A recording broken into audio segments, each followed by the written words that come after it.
여러분 안녕히 주무셨습니까? 우리가 잠든 사이 어떤 일이 있었을까요? 저희 굿모닝 글로벌과 함께 하시죠.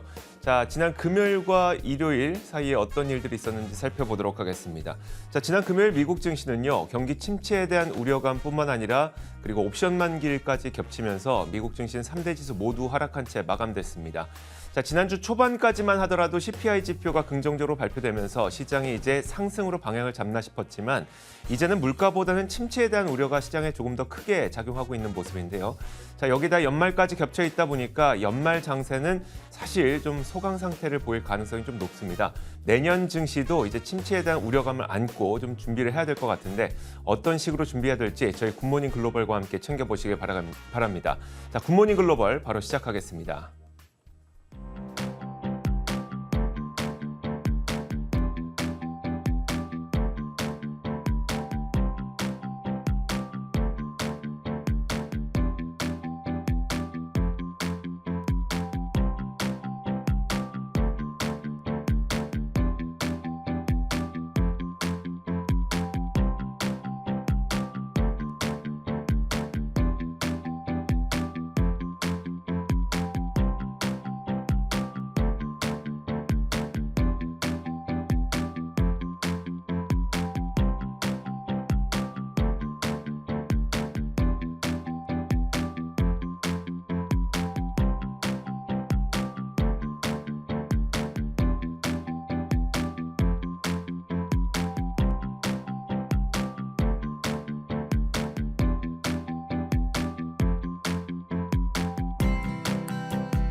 현지 시간 12월 16일 금요일장 마감 상황 전해드리겠습니다.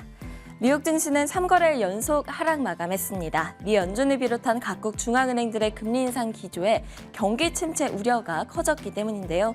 금요일장에선 다우지수는 0.85%, S&P 500은 1.11%, 나스닥이 0.97% 하락 마감했습니다. 시장 움직였던 주요 이슈들 자세하게 짚어보겠습니다. 경기 침체 우려로 뉴욕 증시에서 이제 산타랠리에 대한 기대감이 사라진 듯해 보입니다.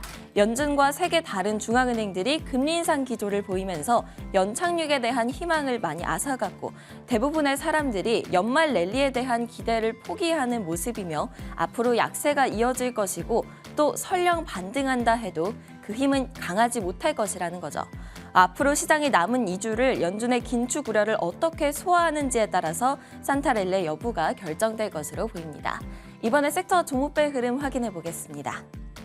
모든 섹터가 하락했습니다. 부동산 섹터가 3% 가까이 빠지면서 낙폭이 가장 컸고요. 임의소비재, 에너지, 그리고 헬스케어, 기술 섹터 등은 각각 1%대로 하락했는데요. 커뮤니케이션 섹터는 0.02%만 하락하면서 낙폭이 가장 작았습니다. 대부분의 종목들이 하락하는 가운데 어도비 그리고 메타 플랫폼의 주가가 상승해서 눈에 띄고요. 테슬라의 경우에는 이날 4.72% 하락 마감했습니다. 종목별로도 자세히 확인해 보겠습니다. 메타 플랫폼즈 소식부터 보겠습니다. 메타 플랫폼즈는 2.82% 상승했습니다. JP모건에서 투자 의견을 중립에서 비중 확대로 상향하고 목표 주가도 115달러에서 150달러로 올려잡았기 때문인데요. 밸류에이션이 매력적인 수준이며 비용이 통제되고 있고 매출이 회복되기 시작할 것이라고 평가했습니다. 메타 플랫폼즈는 CEO인 마크 저커버그가 대대적인 감원과 보다 집중된 투자로의 복귀를 발표하면서 지난달 이후 주가 회복을 견인한 바 있습니다. 어도비는 호실적을 발표하자 약 3% 가까이 상승했습니다. 예상치를 웃도는 분기 실적과 가이던스를 제시했는데요. 분기 매출은 전년 대비 약 10% 성장한 것으로 드러났습니다. 이날 어도비 CEO는 컨퍼런스콜에서 글로벌 경제가 여전히 조심스럽고 악화되는 상황에 그 어느 때보다 수익에 초점을 맞췄다고 설명했습니다. 컨설팅 회사인 엑센추어는 5.92% 하락했는데요. 달러 강세 등으로 인해서 내년 실적 부진 가능성이 부각되자 급락한 것으로 풀이됩니다.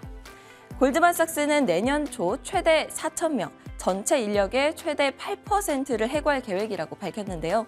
지난 9월 수백 명을 해고하는 등 월가에서 가장 처음 인력 구조 조정에 나선 데 이어서 추가로 대규모 감원 계획을 세운 겁니다. 해당 움직임은 경기 침체의 장기화에 대비하기 위한 몸집 줄이기로 해석되는데요. 최근 시티그룹과 바클레이즈 등도 인력 감축을 단행한 바 있습니다. 포드는 약 7% 급락했습니다. 전기 픽업 트럭인 포드 F150 라이트닝의 가격을 인상한다고 밝혔기 때문인데요. 이전 가격에서 약 8%가량 인상했고 이는 2021년 5월 출시 가격보다 약 40% 인상된 가격입니다. 포드 측은 니켈과 리튬 등 중요한 원자재 비용이 크게 증가한 것을 가격 인상의 이유로 들었습니다. 우주 산업회사인 막서 테크놀로지는 124.81% 폭등했습니다. 어드벤트 인터내셔널이 인수할 예정이라는 소식이 들려왔기 때문인데요. 전액 현금으로 인수되며 64억 달러의 기업 가치를 인정받았습니다. 다음은 국제유가 확인해 보겠습니다. 국제유가는 경기 침체 우려로 하락했습니다. 12월 FOMC 이후 꾸준히 하락세를 나타내고 있는데요. 미주오는 경제 여건이 좋지 않은 상황 속에서 국제유가가 배럴당 70달러 선을 하회할 것이라고 예상했습니다. 16일 국제유가는 약 2.4% 하락해서 74.29달러에서 거래되고 있습니다. 이번 주 주요 경제 일정들도 짚어드리도록 하겠습니다. 지난주 11월 CPI 발표에 이어서 이번 주 23일 금요일에는 연준이 선호하는 물가지표죠. 11월 PCE 물가지수가 발표가 됩니다. 이미 CPI를 통해서 물가 둔화를 확인한 만큼 예상보다 강하게 떨어지지 않는 한 긴축 우려는 계속될 것으로 전망됩니다. 20일 화요일에는 장마감 후에 나이키와 페덱스가 실적을 발표하고요. 21일 수요일에는 마이크론이 실적을 발표하니까 체크해 주시기 바랍니다. 지금까지 뉴욕 증시 마감 시황 전해드렸습니다.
자, 지난 금요일과 주말 사이에 어떤 일들이 있었는지 핵심 이슈 분석해 보겠습니다. 애프터마켓 시간이고요. 자, 오늘도 김태수 미국 세무사 화상 연결되어 있습니다. 안녕하세요. 네, 안녕하세요. 자, 과연 지난 금요일과 주말 사이에는 어떤 일들이 있었는지 키워드 하나씩 열어보면서 이야기 나눠보겠습니다. 자, 첫 번째 키워드는 바로 이겁니다. 자, 첫 번째 키워드 보시면요. 침체가 두려운 투자 심리입니다. 안 그래도 요즘에 시장에서 침체를 많이 두려워하고 있는데 어떤 내용일까요?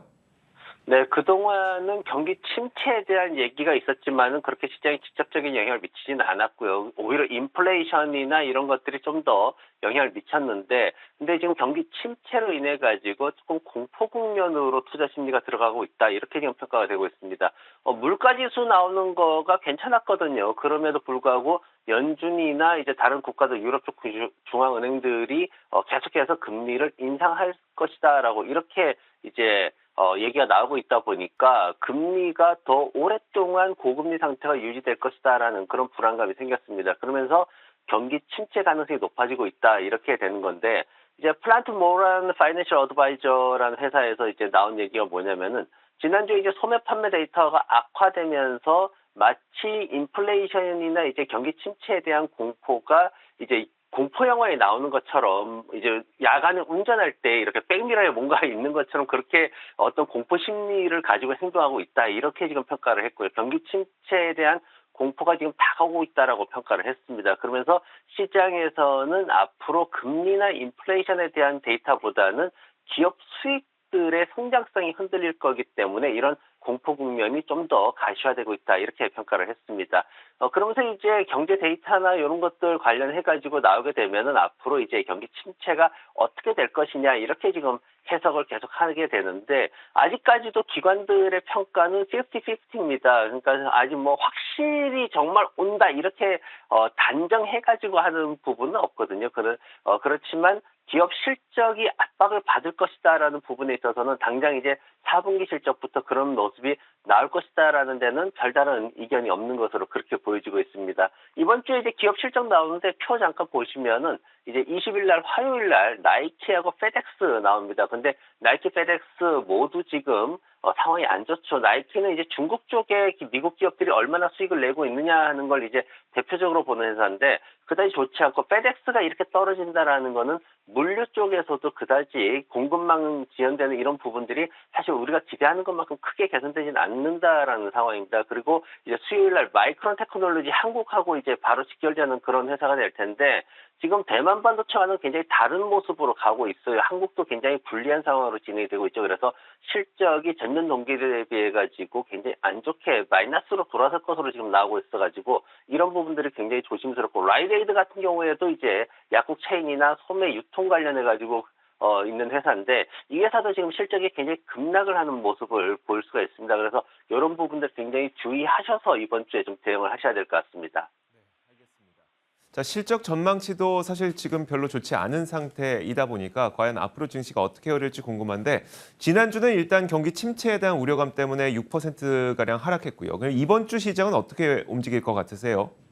근데 시장에서는 커지는 변동성에 주의를 해라. 이제 우리가 주식시장에서 쉽게 하는 얘기로 이제 fasten your seatbelt이라는 그런 얘기를 하는데 안전벨트 꽉 부여매고 있으라는 얘기거든요. 이제 다우지수 차트 한번 보시면은 제가 이제 지난번에 보여드렸던 그런 차트인데 지금 이 현재 이 차트 같은 경우 이제 지난번에 설명했을 때 이제 34,000포인트 구간에서 강력한 매물대 있으니까 이게 저항작용하면서 이제 금리 인상이나 중국 코로나 확진되면서 33,000포인트까지 일시적으로 급락할 수 있다. 이제 그런 말씀을 드렸었는데 역시 이제 그렇게 지금 하락을 했거든요. 그리고 이제 현재 상황 보면은 볼린저 밴드 수렴 후에 확산 구간으로 들어가면서 하한선에 걸쳐지면서 아래로 밀리고 있거든요. 하락 추세로 전환됐다는 신호가 되는 거고 조정과 추가 하락의 여부는 거래량에 의해서 이제 결정이 될 겁니다. 그래서 거래량이 아래쪽에 있는 파란선 이 거래량이 이 기준선 아래로 떨어지면은 조정 구간으로 들어갈 거고 기준선 수준이거나 그걸 넘어서게 되면은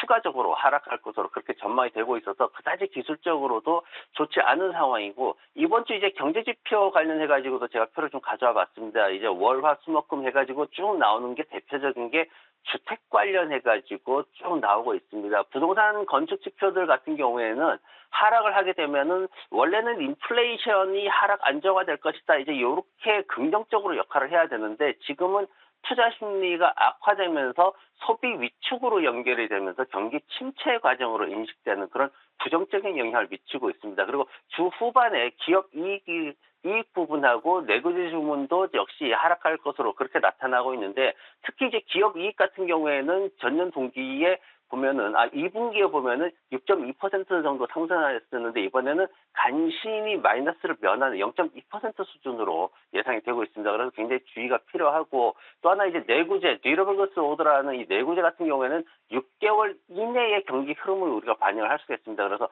6개월 이내의 경기 침체가 올 수 있다라는 그런 안 좋은 해석이 될 수 있기 때문에 이런 부분들도 이번 주에 좀 주의를 하셔야 될 것 같습니다. 네, 자 이제 침체에 대한 우려가 커지다 보니까 실물 경제 지표에 대한 관심이 굉장히 커지고 있습니다. 이번 주에 발표되는 이 실물 지표들 잘 살펴봐야 될 것 같습니다. 자, 이어서 다음 키워드 공개하겠습니다. 두 번째 키워드는 바로 이겁니다. 자, 다우할 걸이라는 건데요. 올 초까지만 하더라도 나스닥 관심이 상당히 많았었죠. TQQQ, SQQQ 참 많은 분들이 나스닥 관련된 투자를 했었는데 이제 1년이 지나 보니까 나스닥 하지 말고 다우 할 걸이라는 생각이 좀 듭니다.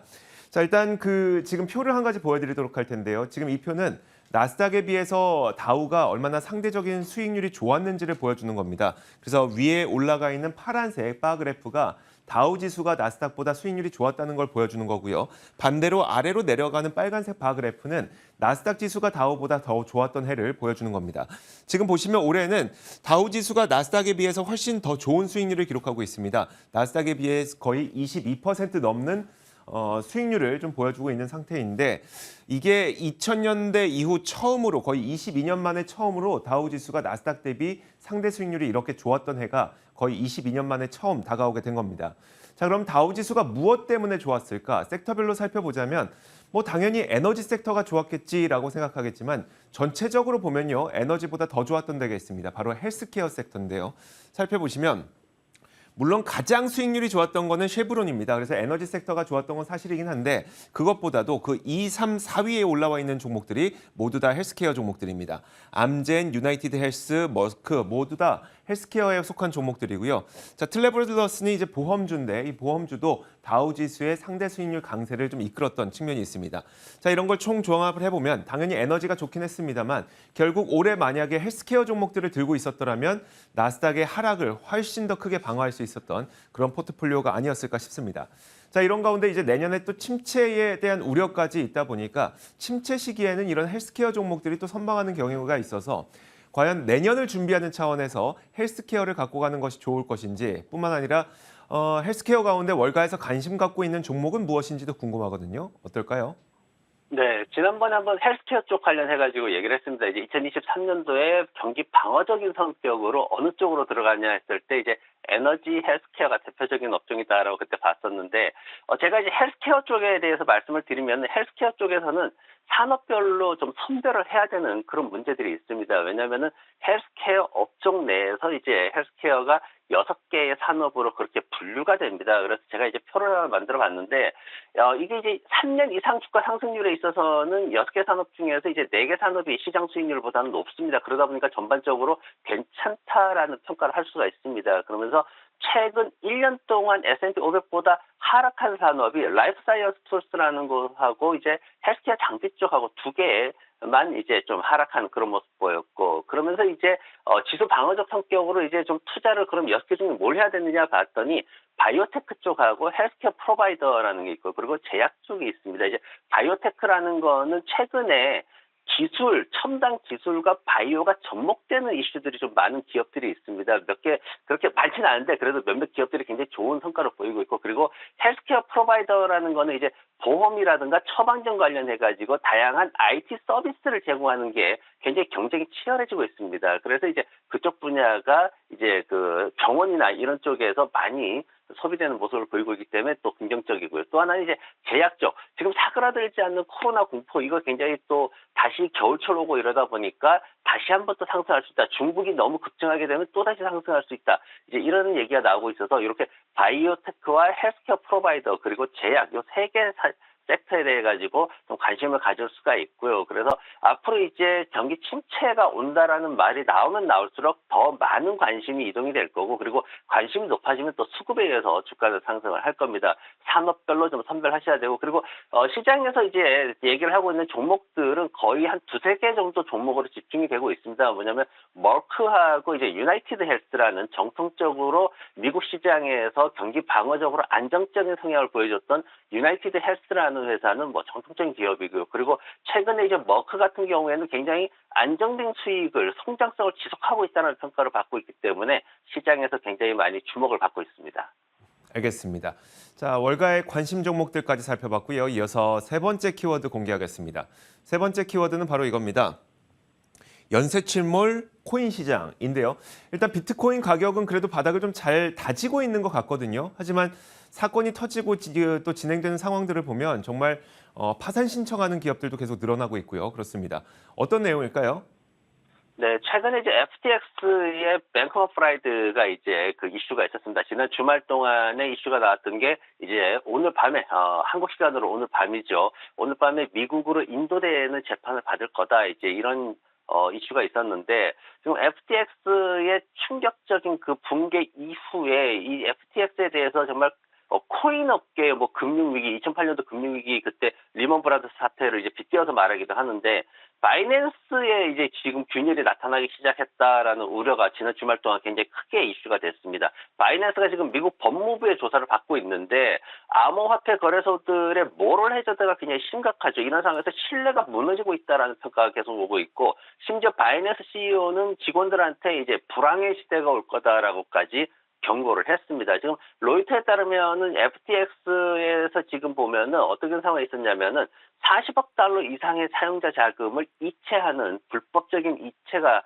발생을 했습니다. 거기에 대해서 조사를 할 거고, 근데 이게 바이낸스에서도 지금 보면은 어떤 상황이 되냐면은 준비금 증명 보고서를 우리가 보여주겠다. 우리는 충분히 투자자들한테 현금을 돌려줄 수 있다. 이렇게 자신감을 보였었거든요. 근데 이게 회계법인이 이제 마자르라는 회사인데 여기에서 하려고 이제 진행을 하고 있는데 결국은 이쪽에서는 안 된다, 못 한다라고 그렇게 평가가 됐습니다. 왜냐하면 지금 현재 부채가 자산보다 한 2억 4,500만 달러 높고요. 심지어 회사 준비금 750억 달러 중에 거의 절반이 자체 코인으로 그렇게 진행이 돼 있습니다. 그래서 투자자들이 지금 코인에 대한 불안감으로 모든 것들이 지금 신뢰가 무너지고 있는데 여기에다 대고 준비금을 코인으로 또 가지고 있다. 이렇게 말하는 것 자체가 회계 감사를 할 수 없다라는 수준으로 진행이 됐기 때문에 이 부분에 대해 가지고 굉장히 심각하게 지금 시장에서 받아들이고 있는 상황이고 그리고 문제는 뭐냐면 코인에 대해서는 이제 쉽게 말해서 예금자 보호법으로 전혀 보호가 되지 않습니다. 이건 뭐 어디를 가나 마찬가지인데 그런 상황이다 보니까 투자자들이 굉장히 어렵게 지금 진행이 되고 있고 또 하나는 자금 세탁이라든가 자금 무허가 자금 송금이라든가 이런 것들로 형사법 관련해 가지고 지금 검사를 받고 있는 거고 한 100억 달러 이상의 불법 결제를 또 처리를 했다 그래가지고 조사를 받고 있습니다. 거래소의 어떤 부정적인 이런 상황들은 거의 투자자들의 손실하고 직결되기 때문에 지금 현재 코인 관련해가지고 시장에서는 굉장히 어려운 연쇄 침몰까지도 나올 수 있다라는 평가들이 나오고 있습니다. 그나마 비트코인의 가격만 보면 좀 바닥이 다져지나 싶은데 그럼 앞으로 더 안 좋아질 수 있다는 걸까요? 투자자들은 어떻게 해야 될까요? 그래서 코인 차트 보시면 아시겠지만은 2020년도부터 해서 이제 급격하게 상승을 해서 양쪽 이제 꼭대기 두 개를 하나 헤드를 만들어 놓죠. 그러면서 쭉 떨어지고 있는데 정말 급락하는 캔들 하나씩 나오고 있습니다. 그래서 투자자들은 흔히들 이렇게 얘기를 합니다. 어떤 사건이 없었더라면 이렇게 되지 않았다라고 얘기를 하는데 근데 이제 이미 우리가 봤지만은 시장에서는 비트코인이 9,000달러까지 떨어질 것이다라는 그런 전망도 있었고요. 여러 가지 시나리오가 나오고 있는데 최근에는 이런 FTX의 붕괴나 이런 게 단순하지 않다는 거죠. 모럴 해저드에서 생긴 거기 때문에 이런 것들이 바이낸스까지 이렇게 나오게 되면은 전염될 수 있다라고 그렇게 얘기가 나오고 있고 또 하나는 블룸버그 쪽 이제 얘기를 통해 가지고 나오는 거래량이 50% 급락을 했습니다. 그러다 보니까 지금 현재 크립토 브리핑 보고서에 보면은 14,000달러까지도 하락을 할 수 있다. 이렇게 또 평가를 하고 있습니다. 그래서 이런 부분에 대해서 이제 투자자분들이 어떻게 대응을 해야 되냐를 많이 얘기를 하는데 전문가들도 비트코인이나 이런 코인에 투자하는 전문가들도 자기 자산의 20%밖에는 투자를 하지 않는다라고 예전에 한번 말씀을 드렸어요. 그래서 위험 자산에 대한 투자는 20%이고 그걸 넘어서면 투기가 됩니다. 그래서 이런 것들을 주의해야 되고 또 하나는 거래소만 옮긴다고 해서 해지를 할 수 있다라고 생각하는 건 굉장히 잘못된 방식입니다. 그래서 그런 부분들에 대해 가지고 투자자들의 굉장히 신중한 주의가 요구되고 있습니다. 알겠습니다. 자, 이렇게 총 3가지 키워드를 통해서 지난 금요일에 미국 시장에서 어떤 일들이 있었는지 핵심적인 이슈 분석해봤습니다. 애프터마켓 시간이었고요. 김태수 미국 세무사와 함께 이야기 나눠봤습니다. 고맙습니다. 네, 고맙습니다.